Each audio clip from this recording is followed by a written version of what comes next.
It's your light that draws me in. For you, darling, I'll do anything.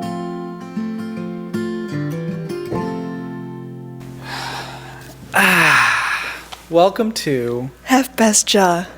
Guys, this is a special episode. This is a very special episode. We are currently in a place called Liston Lodge.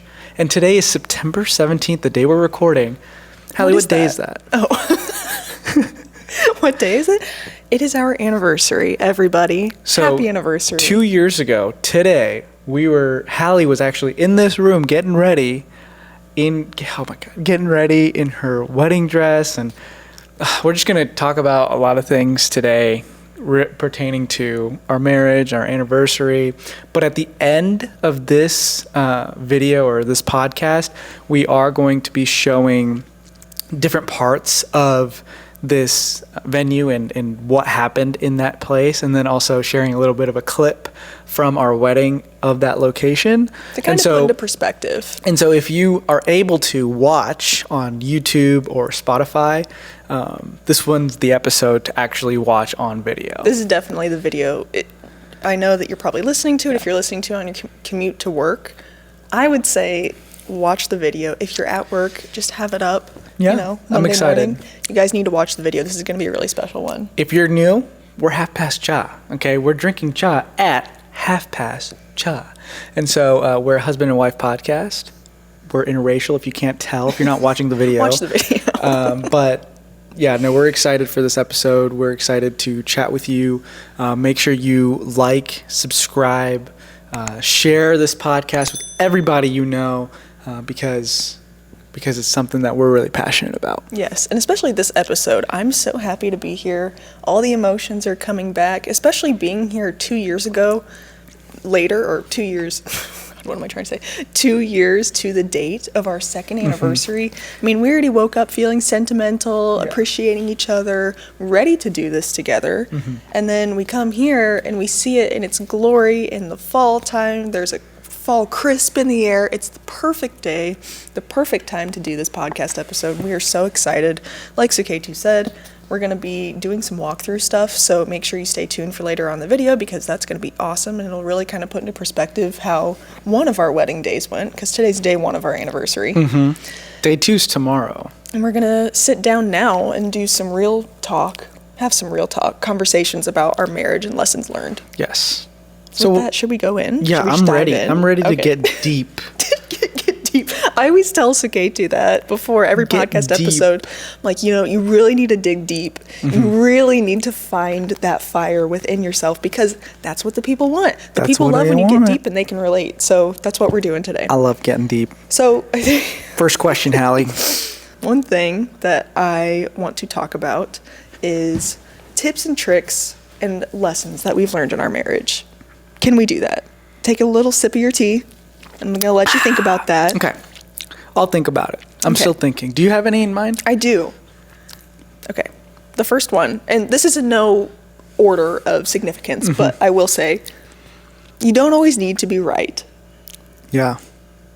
Yep. I think this is a big one. You don't always need to be right. I always have this need to be right. Hallie has it sometimes. She admits to being wrong sometimes. But I pretend like I know everything. I pretend like I'm the king of the world sometimes. That's a good thing. Okay? I know a little bit about everything, but not fully about everything. And so, you are allowed to be wrong. And when you admit that you're wrong, that is peak being a good husband or wife. Yeah. No, it absolutely is. I think it's very important, especially if you're having some kind of little dispute, let's say. You don't need to have the last word. You don't need to be right. I'm just suggesting all of these tips as things that we have personally learned in our marriage. And yes, it's different from your regular relationship before you get married, because when you get married, you're really merging your lives and you're stuck with each other, actually. So you have to make it work. Yeah. It's a good kind of stuck, you know? Yeah. Yes. Yeah, it is. It's a good thing. But you have to learn to make things work, and a big part of that, I would say, is not always having to be right. Sometimes you just need to be there to listen to the other person. Like, I can think of a perfect example. You and I are talking. You're asking about how my day went. I'm just saying, oh, my day was terrible, whatever. This happened. This person said this to me. You don't need to say something in that moment. Sometimes I just need you to listen and be there for me and be like, oh, that sucks. Like, sorry about that. Dish on that with me. Dish on the situation. I just need that from you, instead of you having to prove a point to be like, oh, well, actually, you were wrong. Do you know what I mean? Yeah, it's kind of like the same thing as giving solutions when you don't want solutions. You just want Oh my gosh. to listen. Yes. I guess moving on from that point, they correlate, but like something that is absolutely crucial in a marriage is listen to the wife rather than providing solutions. Men just want to provide solution after solution, and at the end of the day, they don't want a solution. They just want to be heard and listened to. Mm-hmm. Do you agree with that? And sometimes I want your solutions, and I'll say, like, what do you think about this? Or what would you do in this situation? But I would say 9 times out of 10, I don't want that. I just want you to hear me.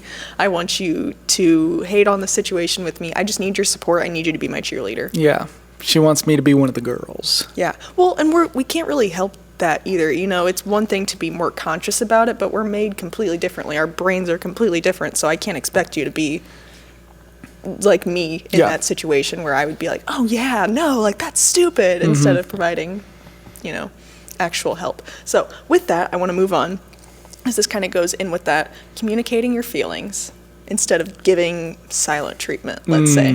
Okay, communicating your feelings is a good one. And then also with that, when you are in an argument, understand the other individual.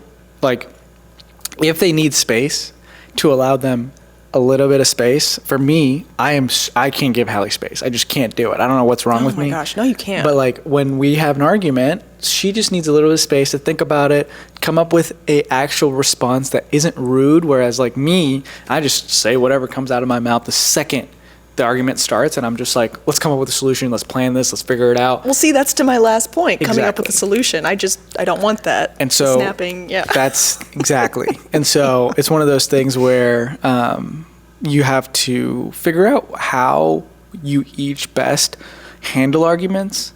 If you're a person like me who wants to solve the problem immediately, you kind of have to do a little bit of compromising and figure out, okay, if your significant other is not that way, let's take it slow. Let's give her some space. Let's figure it out slowly. Let you go think about it for a minute.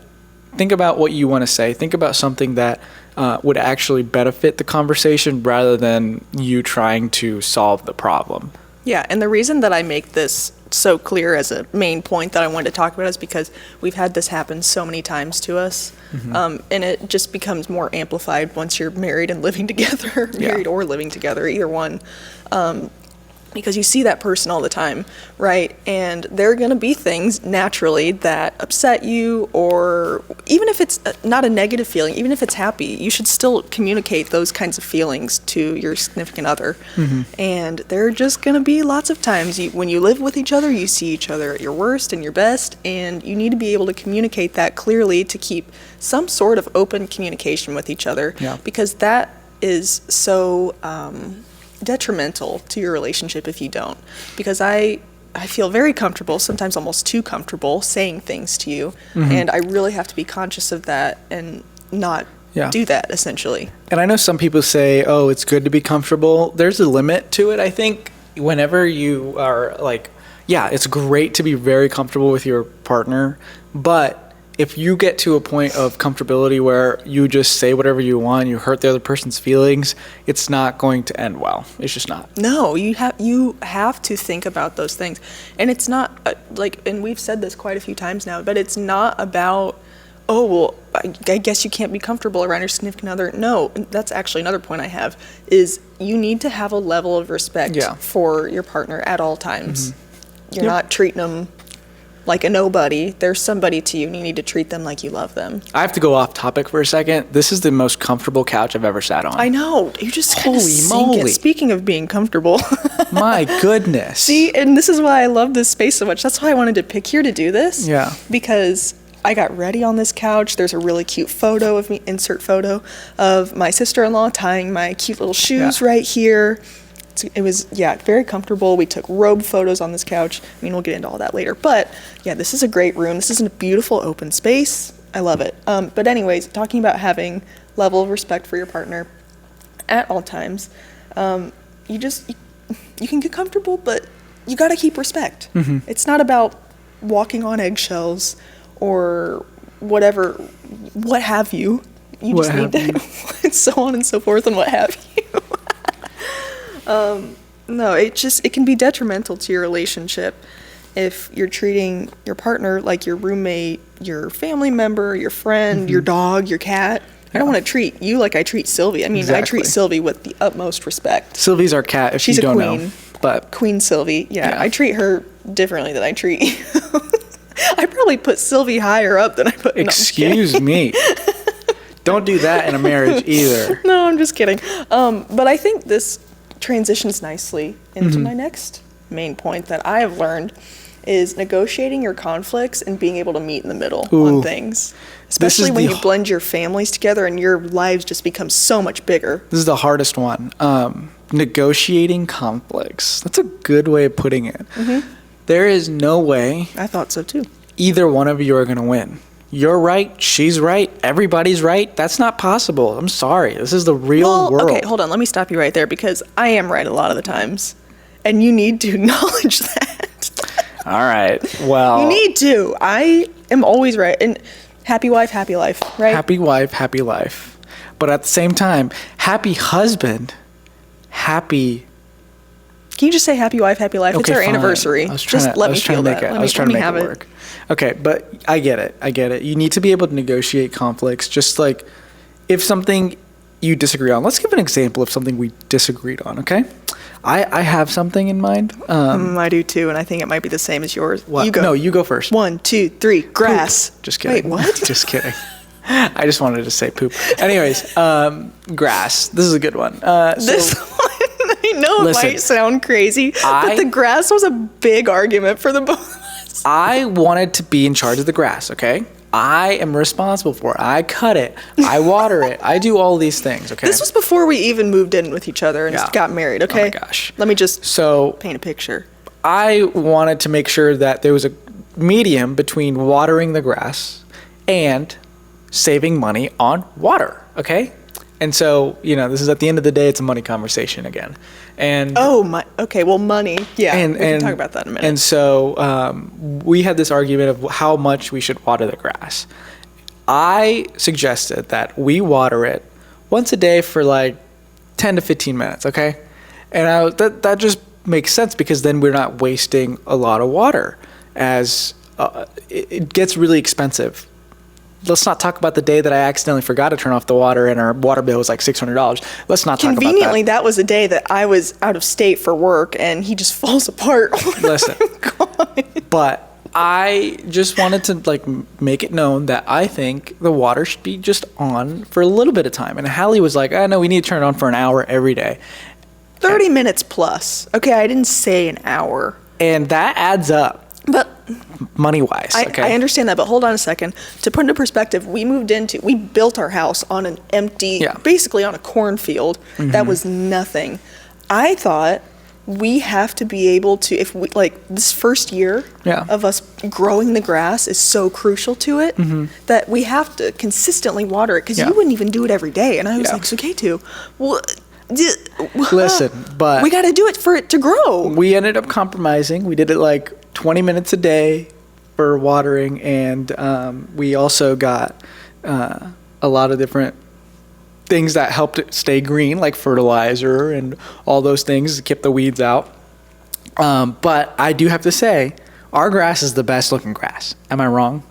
It's almost the best. Besides the people who water it for an hour a day. I don't know.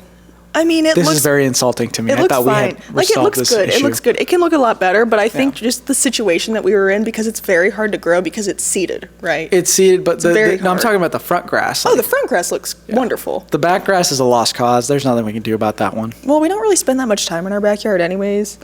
And everybody else is in our same situation, so it doesn't really faze me that much. If you guys are in a relationship, people who are listening, I do want to hear like an argument. How do you water your grass? No. If there's an argument you have, I want to know, like, how did you go about resolving it? Or if it isn't resolved, like, what is the argument? Why is it such a big issue? I kind of want to learn more about different kinds of arguments people are having and how they go about them.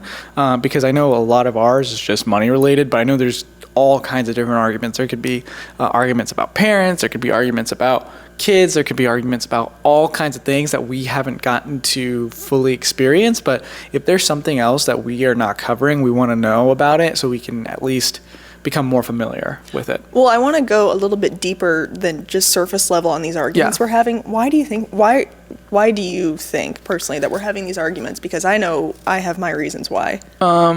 At the end of the day, the biggest reason we're having these arguments is we're getting hangry. No, well, I mean, that is probably part of it, especially for me, because I am guilty. I'm guilty of being hangry. I admit that. I know I'm difficult.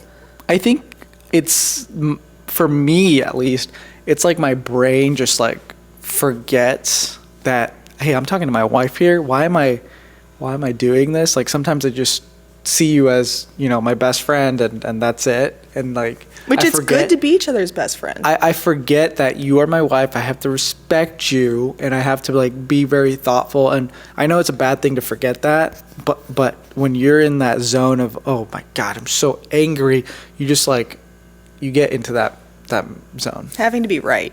And I can say too, especially for the grass thing, like, it's the stupidest thing ever. Well, it is the stupidest thing ever, and the fact that we're still talking about it is wild. But I want to say, because I grew up with a much larger yard than you, and I was surrounded by lawn care, and so I thought, oh, well, you have to do this to make it grow.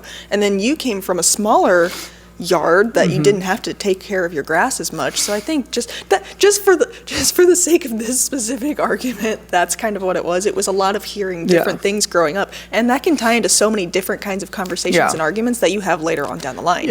Like, say, I want to raise my kids differently, and you want to do this with our kids. Like, that's a whole conversation too. I know that people have. A lot of what you know today is how you were raised. Yes. And you just got to keep an open mind, saying that, hey, maybe this isn't the right way. And just know, like, there's more ways to do things out there. Keep your partner in mind and try and hear them out and figure it out together. Be open-minded. Yeah. I think is the biggest takeaway there. All right, next point. Spend time with each other and date each other. Date each other. That's This is the best biggest one. rule. Yeah, date each other. You just need to go Date each other. set up So time. good. Make sure you have a Google Calendar, Apple Calendar. Set a weekly date night.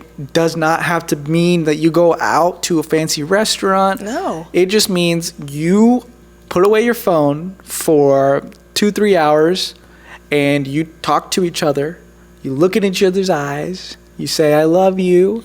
And you spend some good quality time together. That does not mean you go and watch a TV show for 3 hours. No, that means you are actually spending quality time together. Go do an activity, ride your bike together, go on a walk together, whatever it is, go on a coffee date. These are things that a lot of people forget. They're like, oh, we can't afford date night. You don't need money for date night. You just need each other. You know how many picnics we've gone on? Yeah. For free. Like, I'll make dinner and we're like, oh, we want to go to the park and we want to just sit and hang out and eat. And I get your undivided attention without your phone for an hour or 2 hours. And that's also not to say, I heard you talk about sitting on the couch and whatever. There have been plenty of times we've done that and it's been phenomenal. Yeah. But I wouldn't make that a habit of just sitting and doing nothing and staring at something and not talking to each other. I agree. Because you can like, we love watching movies together, right? We love seeing new movies. We love watching our shows together. That's one thing that we enjoy to do, but we prefer to go out and do other things as date nights instead, because whether it be a new adventure or whatever we want to do, or going on trips together. I know that costs money, but that's something that we love to do. And I found that we're really dating each other, or feeling like it, when we just went to New York. We had the best time. Yeah. Because we had no obligations either, granted. But I mean, I would say that is probably the most important, if not top 3 of the most important lessons that I've learned in our 2 years of marriage. Yep. Dating each other, spending quality time together, making sure that you're prioritizing each other, because it can be very easy to lose sight of this. It's way harder to date each other when you live together. Yes, because you have your own things going on, and your lives are so different than when you're actually planning. Like when we didn't live together and we were planning to see each other, and we'd know, oh, this is going to happen on Friday night. Whatever. Yeah, we'd like go and meet up somewhere. We can't do that anymore. We're just together, right? We're just always there. Well, that's one thing too, is that yes, we are always together, and we do everything together, which I love. But I think this transitions well into my next point, which is making yourself happy first, learning about yourself first. So basically growing individually so you can grow together. We brought this point up last time, so we're not going to go deep into it, but I do want to give an example of each of us. What do we do as individuals that make us more us? So Hallie, what is one thing, just tell me one thing you do that makes you feel more individualized and also happy? Baking. Yeah. When you? Hallie's in the baking zone, you just let her do her thing, because whatever comes out of it, I'm going to eat it. I'm just so focused. I'm so honed in on what I'm doing. I don't want to be disturbed. And I feel that's truly something that I do on my own, and I enjoy it so much. Yeah. And if you wanted to help me, I'd be so happy about that. But I also take a lot of pride in me doing things the way I want to do them when it comes to that specific thing. One thing I like doing, working on my videos / business, I could do that all day. Like I've gone 8 hours without eating, or like the whole day without eating, because I was so focused on making food. Or sorry, I'm thinking about food now. Yeah, I know, I was going to say. I went like a whole day without eating because I was so focused on making videos, just working on it. And like when there's something that you do that makes it so like you forget about everything else, it makes you that happy, you got to make time for it. You know that you're truly passionate about it when you feel that way. Yep. That's how I feel. I mean, if I had all the ingredients and things that I needed from the store, I could bake all day. Yeah. Because I truly love it. It's the best. And I get great stuff out of it. I mean, I get to eat whatever I bake, which is amazing. Yep. I love that. And I think especially since we've gotten our own home and everything, I've really had my space to do that and get creative with things, and it just makes me really happy. So, I've got a couple points left, but they kind of coincide with one another. You're going to agree with this one because you love this one. Never go to bed angry. Never, ever go to bed angry. I love this one. What did I do? Because I like, knew it. I can't go to bed. It's just not going to happen. I can't just be like, crying to bed. I can't Crying do yourself that. to sleep. You can't just cry No, yourself I to sleep. can't do that. So I will literally like stare into her eyes as she's like he won't let me getting go up. to sleep. I won't let her go to sleep because I want to make sure that she's okay. It's like, hey, Hallie, do you still love me? Do you still love me? And I try and make it work that way. Yeah. No, it's a good point. I think a lot of people should apply it because I know that I've been guilty of not doing that before. But then sometimes I don't want to like counteract what I just said. But sometimes I just, again, with what you said earlier, I need my space. So if I'm too tired, I'll be like, I'm just going to go to bed and wake up. There is one condition that I will give everybody the okay to go to sleep angry, okay? You are in bed, you're about to fall asleep, and in an argument spurts out of nowhere, okay? Oh. That is the one time you go to sleep angry, wake up the next day, and talk about it, because that is just not worth the time. You are tired. It's 12:30. So I've done that brings before, up okay? some stupid stuff. I'm like, you know what? Leave me alone. I'm going to bed. I've done it. It's dumb. I don't do it anymore, and I'm very proud of myself for it. Yeah, no, because I can think of the one time that I've been like, we're not talking about this. I'm going to bed. Yeah.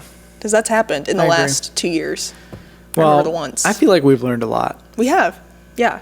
And so I have one more. Just overall putting in the work to your relationship. You got to put in work. It's hard. It's not easy. You got to lay the bricks down. You got to make sure The that floor is foundation. solidified. Yeah. And it's not easy. No. And This is not new. It's just not simple to put a lot of work into your relationship because there's so many different moving parts, so many things that you guys are going to disagree on, so Yeah. many things that are going to come along unexpected that are going to make your relationship hard, and you got to be able to work as one, as a united front, United front. and just put in the work and be strong together. This has been a lot of just talking about all the things we've learned, but I really want to cover the best parts of our marriage. Well, I feel like we have to. We're here. It's our Yeah. anniversary. We need to talk about some of the best things. Okay, number one is seeing each other grow individually and together, because love we've it. come so far individually and then as a couple. For me, it's going to be the fact that we have taken our interests, our hobbies, and done something with it. A lot of people, I feel like, they have these dreams and aspirations, and it's really hard to get it going. We have so many dreams and aspirations, and I feel like we're actually doing something about it. And the fact that I get to do it with Hallie is something that I'm very happy about, and it's been one of the best parts of marriage. Well, that's my next favorite part, is that we're each other's best friend. We do. I mean, I've said this. We are truly each other's best friend. Yeah. And we get to do everything together. I mean, I'm never alone. I always have somebody to go do something with me, which makes me feel so special. We always go get dinner together, or coffee, or we can go on a walk together, or bike ride, or go on trips together, or just things that bind us closer as a couple. Yeah. And I think the last thing for me is that you get to see each other in the best and worst times. And this can be kind of a double-edged sword, because I know there are going to be so many great things that happen in your life and so many hard things as well. But being able to see the kind of person that you've become and the husband that you've been has just made me love you even more.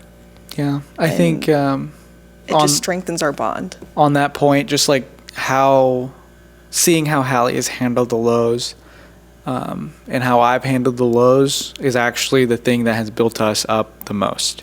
There's been a lot. I know you guys see all the good stuff that happens, all the great little trips that we go on, all the TikToks that we make and Instagram posts, and there are times when we're at our very lowest points, and we like to be transparent on those. I know we don't like record those moments, but when we're at those lows and how we've overcome those lows, those are the times where we are most grateful and most we've grown the most. And so it's just one of those things where I really, really am glad that we've gotten to experience that in our marriage. You know, it's not the best thing to experience, but you kind of have to be able to get past certain things. Well, yeah, it's just part of life, and seeing each other get older and grow in so many different ways. It's been so special to see that, and like I said, it just makes me love you even more. The people that we're becoming and what we're striving to be and all the goals that we have, and it's amazing when you really love somebody and you appreciate all the things about them that make them who they are. And we're going to be such great parents. Oh my God, I can't even think about that. You're going to be such a good dad. Oh my gosh. We're gonna have a hybrid baby. A hybrid That's why baby I for wanted sure. to fit that in They're there. going to be super duper efficient. Yeah. Anyways, we are done talking about marriage and our relationship. We want to take you on a tour of the place we got married 2 years ago. On the real, one more little point. I just want to say that I'm so excited for our future together. It's going to be great. So many things to look forward to. And I think just being here, we were here 2 years ago getting married. And I cannot wait to take people through this, because it's the most special place to us. Very excited to share with you guys. I can't wait. All right, first location is where we're sitting right now, the bridal suite. Here is the bridal suite bathroom. We might be a Yes. little dark because of the windows, but you get the point. Look at how amazing this place is. So this is where I got my makeup done. All of me and my bridesmaids, and this bathtub, a lot of my bridesmaids took pictures in.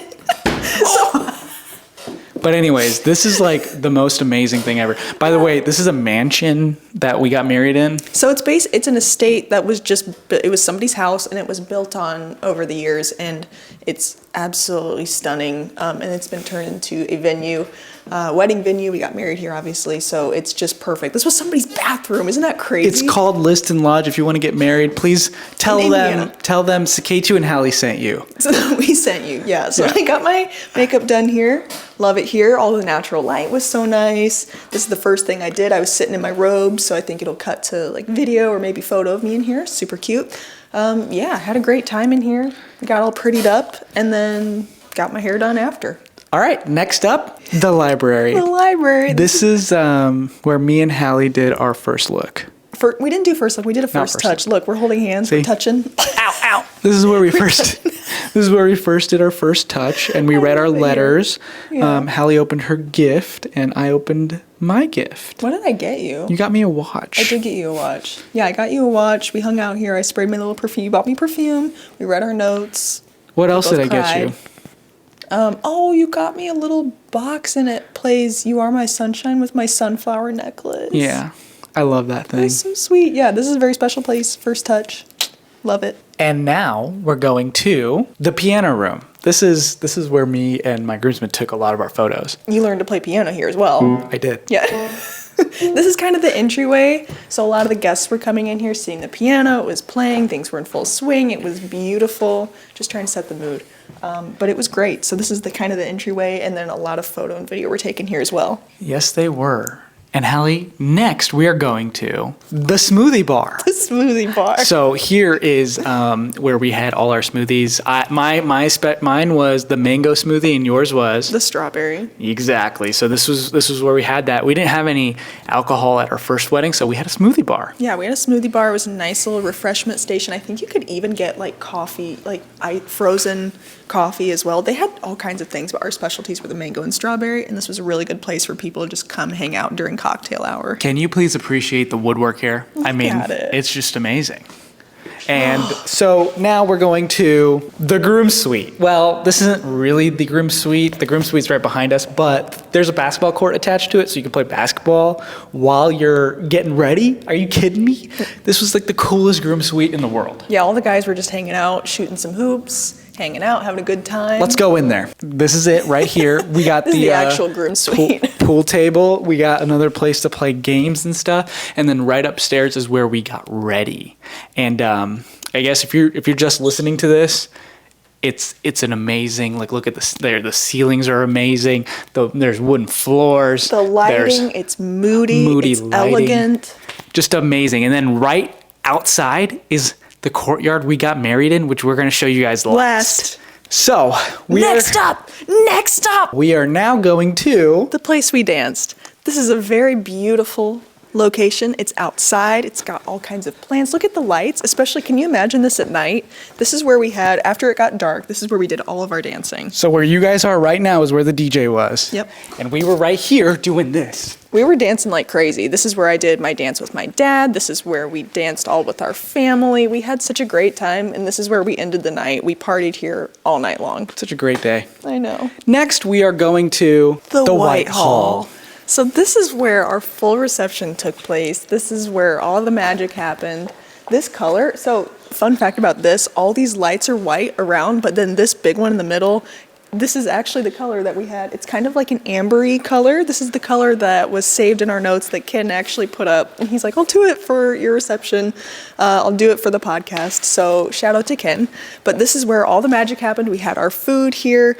We did our first dances here. This is where I danced with my husband for the first time. Is this not the most amazing thing ever? It's gorgeous and it's beautiful, and we had so many different kinds of flowers with my mom doing the flowers. We had all kinds of decorations, the centerpieces we had on our tables. It was phenomenal. It was amazing, and I don't know if you guys can see, but you guys cannot, but there is a projector right here that projects to this wall right there, okay?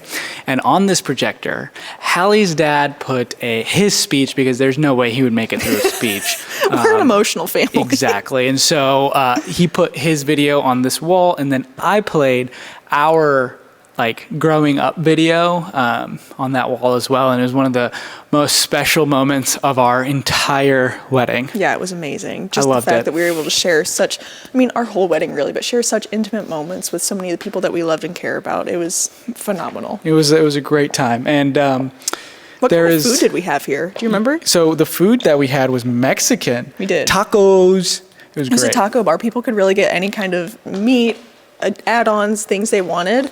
Have nachos. It was delicious food. And then we had our cake actually right where the camera is. And then right up there is where we walked, not up there, but where those doors are out there in the back. That's where we walked into the reception hall. And Reception. Sorry, it's hard for me to say certain words. And like I said, our cake was right here. We had snickerdoodle cake as our top layer. So we had snickerdoodle, So chocolate, good. and red velvet. Or no, snickerdoodle, French vanilla, and red velvet. It Yeah. was so good. Yeah. So good. And we Anyways, had cinnamon rolls. We had sugar overload. we're gonna go ahead and take you to the very last location, and that is where me and Hallie got married.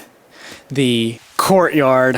Hallie, this is where me and you stood right here and got married. I know. I still remember that so well. Do you? Isn't that insane? Yeah, I remember it not a little bit.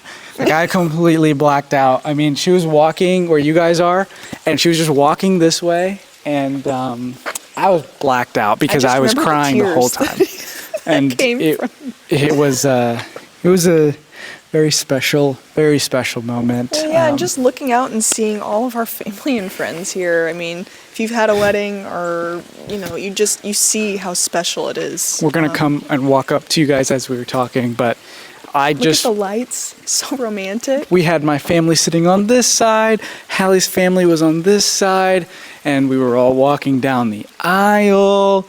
It was just, that moment of seeing Hallie's face with her dress on and everything. It was a surreal moment. And I don't know. It makes me really emotional to talk about, but I know. Being here again on the day that we got married 2 years ago I'm so grateful that we're even able to do that.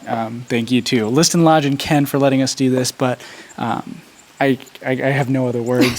Speechless. Yeah. I know. It just truly is so sentimental to be back here after 2 years. And we've had opportunities in the past to come back, but to actually be here on our anniversary and just reminisce about every little detail that happened, every little thing that happened on our wedding day is so special to us. And we're so grateful that we had this opportunity to come back. Thank you, Liston Lodge. Thank you, Ken. Thank you, everybody. Let us come here and film this. We are so excited to share this with everybody and show them what our wedding day looked like. Yeah, and I just want you all to know that we are so grateful that you were listening, that you tuned in, that you watched.